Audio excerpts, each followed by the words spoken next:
ഇടവേള കഴിഞ്ഞ് തിരികെ എത്തുന്നു. മുതിർന്ന ചലച്ചിത്ര നടൻ രവികുമാർ അന്തരിച്ചു. അർബുദ രോഗത്തെ തുടർന്ന് ചെന്നൈയിലായിരുന്നു അന്ത്യം.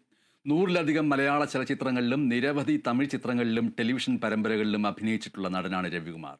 1970-80 കാലഘട്ടങ്ങളിൽ നായക പ്രതിനായക വേഷങ്ങൾ കൈകാര്യം ചെയ്താണ് രവികുമാർ ശ്രദ്ധേയനായത്. പ്രശസ്ത സംഗീത സംവിധായകനായ രവീന്ദ്രനാണ് രവികുമാറിനായി അക്കാലങ്ങളിൽ സ്ഥിരമായി ഡബ്ബ് ചെയ്തിരുന്നത്.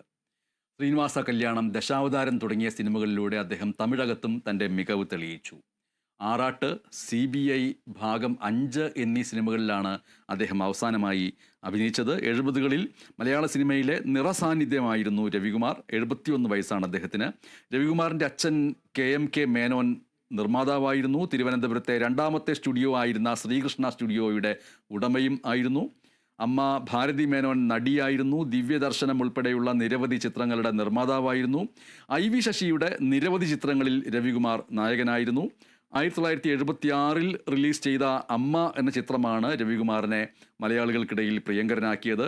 അലാവുദ്ദീനും അത്ഭുത വിളക്കും, നീലത്താമര, അവളുടെ രാവുകൾ, അങ്ങാടി, സ്ഫോടനം, ടൈഗർ സലീം, അമർഷം, ലിസ, മദ്രാസിലെ മോൻ, കൊടുങ്കാറ്റ്, സൈന്യം, കള്ളനും പോലീസും തുടങ്ങി നിരവധി മലയാള ചിത്രങ്ങളിൽ അദ്ദേഹം അഭിനയിച്ചു.